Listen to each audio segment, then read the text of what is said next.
Mi vida comienza con algo que podría ser el inicio de una broma. Y dice así: una cristiana, un musulmán y un judío entran a un bar. Sé que históricamente esta mezcla es algo arriesgada, pero esta vez fue un poco diferente. Esta vez una cristiana se casó con un musulmán y tuvieron a una hija. Esa hija creció cristiana hasta que conoció a un judío. Se convirtió al judaísmo y se casó con el judío y tuvo un hijo. Ellos tuvieron un hijo y 22 años después, ese hijo está parado aquí con todos ustedes en la Universidad de Harvard.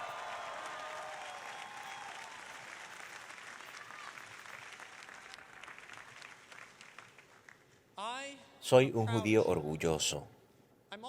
También soy orgulloso nieto de un cristiano, de una cristiana, y orgulloso nieto de un musulmán. Pero no es ninguna contradicción en ningún sentido de la palabra. Es prueba de un concepto. Y ese concepto es de lo que hoy quiero hablarles, porque mi familia me enseñó algo. Creo que este mundo realmente podría usar ahora mismo, que es el sobre la división.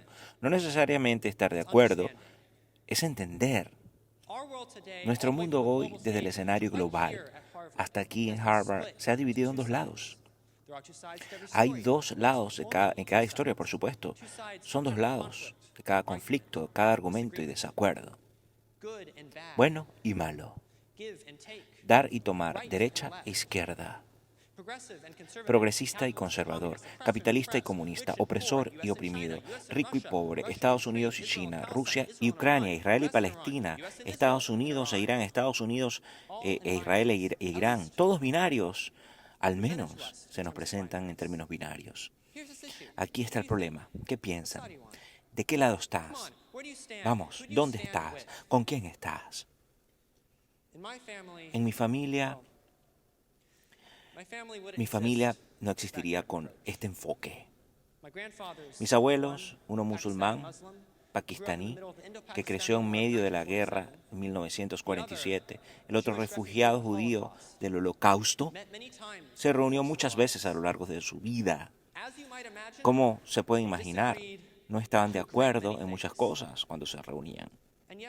Y sin embargo, uno de los principales recuerdos que tengo es ellos verlos sentados en una mesa discutiendo bajo el sol. Y cuando no estaban cerca, recuerdo oír sus voces por teléfono mientras llamaban a mis padres, siempre recordando al final de cada llamada, preguntaban por ellos, dónde estaban, qué hacían. Por supuesto, hay muchas diferencias que nunca se resolvieron, pero así se reconocieron, se cuidaron, se mantuvieron en contacto, debatieron entre sí. Una gran disparidad de experiencias y puntos de vista, ideologías, creencias. Un punto de discordia sí, pero no un punto de división. Y sin embargo, en algún lugar entre su generación y la nuestra, algo en la conversación cambió los debates. Se hizo más fuerte el ruido y la escucha se detuvo, se hizo más difícil. En las noticias, en tu timeline de las redes sociales, en la mesa, gente hablando sin escuchar, gente discutiendo y ya haber decidido sus propias lealtades, gente debatiendo, no entendiendo, sino queriendo ganar, humillar, tener razón. Y en algún lugar del camino, la otra persona sentada del otro lado de la mesa dejó de ser una persona y se convirtió en un obstáculo. Ahora hay quienes dirán que en este mundo hay personas para quien la comprensión no vale ni siquiera la pena del intento. Personas cuyas acciones y creencias son irredimibles, los colocan fuera del alcance del diálogo. Personas que se han convertido en obstáculos para un bien mayor. Tal vez eso sea cierto. Bueno, mis abuelos sobrevivieron a las atrocidades de la guerra y peor. Y sabían mejor que nadie que la gente puede hacer cosas monstruosas. También sabían el hecho más aterrador de todos, que la gente haciendo estas cosas aterradoras, monstruosas, eran humanos. No perdonables necesariamente, no redimibles, pero humanos, aterradores. Y es justamente por esa capacidad humana que entenderlos importaba. El diálogo todavía importa. No necesariamente un diálogo en el sentido de darles una plataforma, proporcionarles gracia, sino comprensión, preguntándose por qué llegaron allí, cómo llegaron a esa conclusión, por qué creen eso. Haciendo esas preguntas en este contexto, prende una luz hasta en las partes más oscuras de lo que significa ser humano, y como tal tenemos que lidiar con ellos.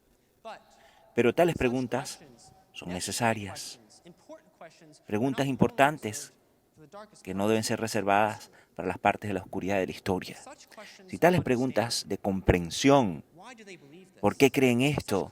Si tales preguntas de comprensión importan tanto en ese extremo de la humanidad,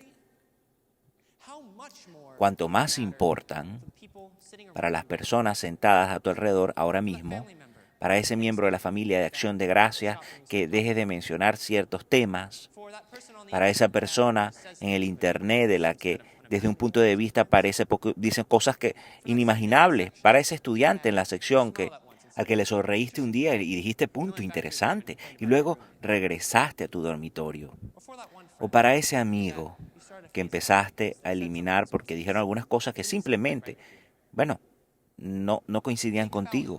Toma alrededor de 8.000 millones de esas personas, ponlas juntas. Y ahí tienes nuestro mundo. Muchos de nosotros que vinimos a Harvard a tener sueños de cambiar el mundo, de dejar un impacto, pero no puedes cambiar un mundo al que te niegas a entender. No puedes convencer a alguien si no lo entiendes primero. La paz a través del entendimiento puede sobrevivir el conflicto. Mientras dure la paz a través del acuerdo, solo mientras todos sigan estando de acuerdo. En la mayoría de los casos, la comprensión es difícil. A veces tienes que luchar por ello, a veces tienes que pelear contigo mismo, con tus propias creencias, antes de que realmente puedas lograrlo. Requiere esfuerzo. Mis abuelos lo sabían, pero eligieron intentarlo de todos modos. Entonces, a medida que salimos de un mundo cada vez más problemático y un mundo dividido, quiero dejarlos a todos con una práctica simple. Cada vez que conoces a alguien con quien no estás de acuerdo, expón tu visión, sí, defiende lo que crees absolutamente, pero también pregúntale a la otra persona sobre sus creencias. Pregúntales cómo llegaron allí. En sus zapatos debes ponerte y preguntar, ¿por qué cree eso? Escucha como si estuvieras equivocado. Eso no es una debilidad o traición a tus propios ideales.